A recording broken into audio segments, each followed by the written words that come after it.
Olá, eu sou o Eduardo Moreira, eu tenho um canal do YouTube, é muito fácil, é Eduardo Moreira. Mas eu queria convidar você para assistir esse vídeo aqui no 247. E é claro, se inscreva lá no meu canal e aqui também no 247. Olá, bom dia para todos vocês. Uma boa segunda-feira, uma boa semana. Linda segunda-feira, dia ensolarado. Dá para ver aqui na minha camisa o sol passando aqui pela janela, batendo forte aqui no meu escritório, aqui em casa. A todos vocês que estão pela primeira vez assistindo um vídeo aqui no canal, minhas boas-vindas, meu convite para que se inscrevam aqui no canal. Podem até se inscrever agora, é só apertar ali no subscribe ou inscreva-se. E para vocês que costumam frequentar o canal, boas-vindas também e o convite para dar um like, se puderem compartilhar esse vídeo, que também é super simples e ajuda a chegar a muita gente. Vários dos nossos vídeos recentes têm atingido mais de 100 mil visualizações e isso é absolutamente maravilhoso, porque a gente sabe que isso faz com que milhões de pessoas potencialmente possam assistir os nossos vídeos e ouvir nossa mensagem ao longo aí, desses dias. Só para vocês terem ideia, o mês passado foi o primeiro mês onde a gente bateu mais de 1 milhão de visualizações aqui no canal. Bateu acho que 1.200.000 visualizações, com mais de 10 milhões de minutos assistidos, ou seja, as pessoas entram e assistem os vídeos até o final, ouvem a mensagem, elas estão aqui, no presente, nesse tempo nosso de conversa.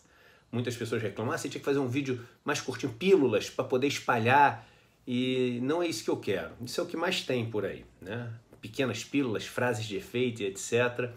E isso acho que contribui cada vez mais para a gente ter um mundo raso, onde as pessoas discutem manchetes. E eu prefiro ter menos gente, que hoje em dia já é um montão de gente, discutindo um assunto com profundidade, tendo conteúdo para poder levar esse conteúdo para as suas conversas, para as suas discussões, e aí sim contribuir para o debate, do que ter um monte de gente tendo mais um carinha que dá 3 frases de efeito para o cara poder ou ridicularizar o amigo, ou fazer uma piada com o outro, etc., e não chegar em lugar nenhum na discussão, né? A ideia hoje é falar um pouquinho sobre um fenômeno super interessante que aconteceu ao longo das últimas semanas, né? O núcleo militar do governo conseguiu importantes vitórias, pelo menos no ponto de vista deles, ao longo das últimas semanas. A primeira delas foi em relação à questão da reforma da Previdência, onde a gente tinha uma reforma que o ministro da Economia tinha mostrado previsões de uma economia de até 100 bilhões de reais só na parte que dizia respeito à reforma do sistema dos militares. E aí, quando efetivamente mostrou-se o plano, depois de debater-se muito internamente, depois de toda a pressão que deve ter havido por parte dos militares que estão ali no poder, vem um plano muito mais modesto, um plano onde quase se não economiza nada ao longo de 10 anos, se economiza 10 bilhões de reais na conta do governo, né, que já deve ser uma conta que ele puxa um pouco para querer mostrar alguma coisa para a sociedade. E depois, nesse fim de semana, o governo veiculando um vídeo onde defende o golpe militar de 1964, né? O que para nós um absurdo total, mas para os militares que estão no governo não um absurdo, senão não teriam veiculado isso, né? E isso é importante, mesmo nessas coisas que a gente acha absolutamente absurdas, é importante a gente tirar uma lição. E eu tiro uma lição muito grande disso que aconteceu. E algo que eu venho falando há muito tempo, e até por algum grupo de pessoas sendo criticado, né? A importância de você ter todos os grupos sociais representados em um governo. Quando esse governo se elegeu e começou a montar sua equipe, eu fui muito crítico dizendo que era uma equipe só de homens brancos e ricos, né? E aí várias pessoas falaram assim, não, calma, ele vai terminar de montar a equipe, e aí botou 2 mulheres, né? E depois das críticas, que não foram só minhas, foram críticas da sociedade toda, e colocou 2 mulheres, né? que até ele já deu os seus deslizes, né? É difícil nosso presidente não dar deslizes, né? Mas já falou que não são tão importantes assim, etc. Mas o ponto é, quando eu falava isso, muita gente dizia o seguinte: ah, mas ele tem que escolher os melhores, não importa a cor, não importa gênero, não importa a origem geográfica, não importa nada, importa ele escolher os melhores. E isso, para mim, essa frase já é extremamente racista, já é uma frase extremamente machista, né?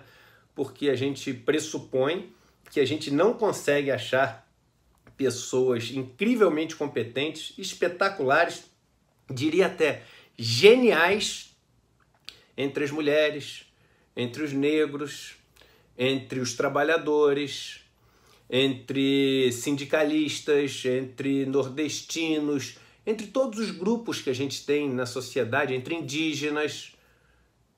Não é possível, gente. É um país de mais de 200 milhões de pessoas. A gente consegue achar pessoas geniais e competentes em qualquer grupo dessa nossa sociedade.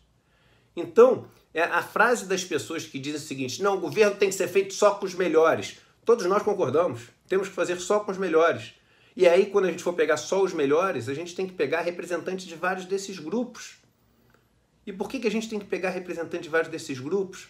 Porque lá no governo é importante que quando um assunto como uma reforma da Previdência ou como essa questão de celebrar ou não o golpe de 64 ou a questão da reforma tributária ou qualquer outra questão seja trazida para o debate, pessoas que já sentiram a dor na pele que aquilo ali pretende endereçar possam se manifestar. E possam se manifestar de uma forma convincente, veemente, contundente. Eu tenho certeza que se tivéssemos dentro do núcleo duro do governo alguém que tivesse já sido exilado ou perdido um filho para a ditadura, porque vários pais perderam filhos para a ditadura, torturados e mortos brutalmente, eu tenho certeza que se tivéssemos um no núcleo duro que tivesse passado por isso, não teríamos celebrado o golpe de 64, esse absurdo que fizemos. Não teríamos tentado mudar a história. Deixaríamos a história ali para a gente aprender com ela e não cometer os mesmos erros novamente. Eu tenho certeza que se tivéssemos negros no governo, representantes verdadeiros dos trabalhadores, representantes verdadeiros das mulheres trabalhadoras rurais, essa reforma não teria sequer sido proposta do jeito que foi proposta. Agora, quando você tem uma equipe econômica toda formada por pessoas iguais, pessoas que vêm dos bancos de investimento e que a vida inteira buscaram maneiras de lucrar mais, de ganhar mais dinheiro em cima das outras, de capturar mais as riquezas que não produzem, porque é isso, o mercado financeiro é um mercado que não produz riqueza nenhuma e que acumula a riqueza que é produzida pelos outros, sendo intermediário de todos esses processos de troca. E tudo bem, é parte da sociedade. Mas onde estão as outras partes da sociedade? Não existe um governo verdadeiramente democrático. Não existe um governo verdadeiramente capaz de lutar e propor medidas para uma sociedade mais justa se esse governo não é representativo. E os militares nos deram essa lição. Os militares nos deram a lição por termos um governo com mais militares até do que o período, do que pelo menos algumas partes do período militar que a gente teve aqui no Brasil, de 64 até a década de 80, esse governo tem mais militares ali no núcleo do que a gente teve em alguns períodos da ditadura militar no Brasil. E o que aconteceu? Eles estão olhando para os militares, o que é normal, o que é legítimo. Só que precisamos de alguém olhando para as mulheres. Precisamos de alguém olhando para os negros. Precisamos de alguém olhando para os índios. Precisamos de alguém olhando para o pequeno e médio empresário. E quem vai olhar para o pequeno e médio empresário não é o grande empresário, porque o grande empresário sempre viveu de explorar o pequeno e médio empresário. Quem vai olhar para a mulher não é um homem, porque o homem nunca passou pelas dores de uma mulher. Nunca teve que pedir um emprego e foi negado, ou ouviu do outro lado o seguinte: você está pretendendo engravidar ou não? O homem nunca teve que cuidar de casa, cuidar dos filhos, educar os filhos, passar as dores de alguém que passa o tempo inteiro em casa fazendo um monte de coisa que não tem nenhum tipo de reconhecimento, seja ele reconhecimento de, poxa, parabéns, obrigado, que bacana, seja o reconhecimento financeiro. O trabalho feminino não pago no mundo, ele é equivalente quase ao PIB americano por ano. Um homem nunca vai saber isso. Um branco nunca vai saber o que é ganhar menos simplesmente por causa da cor, porque as pesquisas mostram que 30% da diferença de salários entre brancos e negros não tem nenhuma explicação que não seja a cor da pele. O resto você explica, porque os brancos têm uma educação maior do que os negros na escola, eles passam mais anos na escola, eles estão em escolas que são consideradas melhores. Tudo isso o pessoal bota para tentar explicar, mas tem 30% que não tem explicação, ou seja, só por causa da cor. É racismo. E um branco nunca vai entender.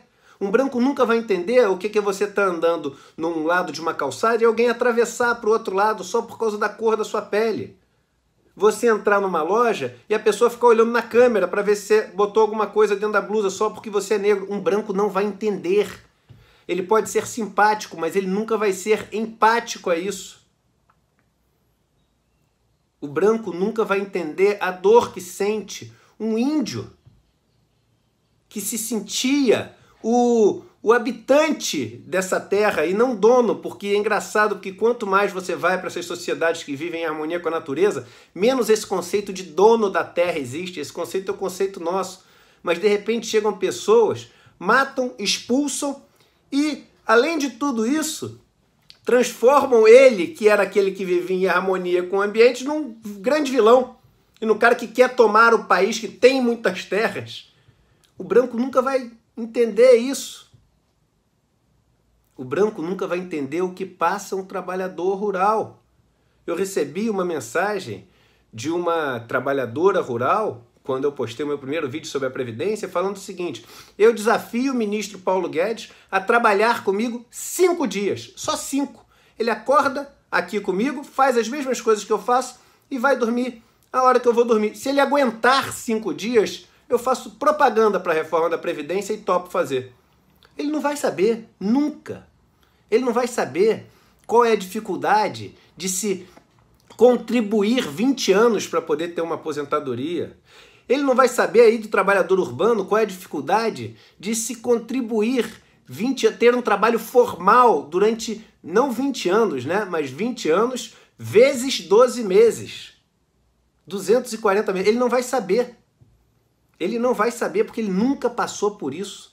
Ele nunca sequer passou 3 dias ali junto com trabalhadores. Talvez tenha ido visitar um dia que fizeram uma festa grande, um churrasco para recebê-lo, e ele botou uma camiseta mais informal e apertou a mão de 4, 5 pessoas, tirou foto. Mas ele não sabe ali a empatia, a dor do dia a dia. Não sabe. E nunca vai saber. E talvez não seja culpa dele não saber. Ninguém está falando em culpa. A gente só está falando em consequência. A consequência de não ter um governo representativo é viver isso que a gente está vivendo. Propagandas de golpes, reformas que simplesmente cortam o pouco que pessoas que vivem na miséria ou vivem trabalhando desde os 12 anos de idade em condições absolutamente precárias têm, esse pouco que elas têm absolutamente cortado. Ou seja, a gente está ceifando vidas, mas as pessoas que estão no governo não conseguem ver que estão ceifando vidas. Então, que a gente aprenda isso. Isso é uma lição que vale até para a nossa empresa. A gente precisa ter representatividade nos níveis de gerência, nos níveis de execução, porque só assim a gente consegue viver em um grupo justo, Um grupo que é ouvido, e é muito importante um grupo ser ouvido. Um grupo que é ouvido, ele rema junto. Um grupo que não é ouvido, ele vai caminhando cada vez mais para a insanidade. Porque ninguém suporta não ser ouvido. As pessoas precisam de voz e precisam sentir que a sua voz ecoa em algum lugar. Vamos lutar por um governo que tenha uma representatividade maior. E tenha representantes do agronegócio, mas tenha sim representantes do pequeno trabalhador rural, do nosso camponês. Um governo que tenha brancos formados nas melhores faculdades do mundo e naquelas que tem toda aquela grife, mas também mulheres formadas na escola da vida, nas lideranças das suas comunidades, que tanto tem a nos ensinar. Vamos ter brancos, mas vamos ter negros também, que trazem dentro do seu DNA a história mais dura desse país, mas a mais resistente, a que conseguiu chegar até aqui, viva, lutando, brava, guerreira. A gente precisa dessa gana no nosso governo, dessa vontade de vencer a qualquer custo, enfrentando qualquer dor. Então a gente precisa de negros no nosso governo, porque só eles vão ser capazes de ter isso. Eles passaram 500 anos, ainda passam, sendo vencedores nessa luta, resistindo a essa luta. Então que a gente consiga aprender a lição que tivemos com os militares e que a gente entenda de uma vez por todas que um governo se forma assim, com os melhores para cada cargo. E existem melhores entre os brancos, entre os negros, entre as mulheres, entre os sulistas e nordestinos, entre os índios e entre todos aqueles que compõem essa nação chamada Brasil. Um bom dia e até o próximo vídeo.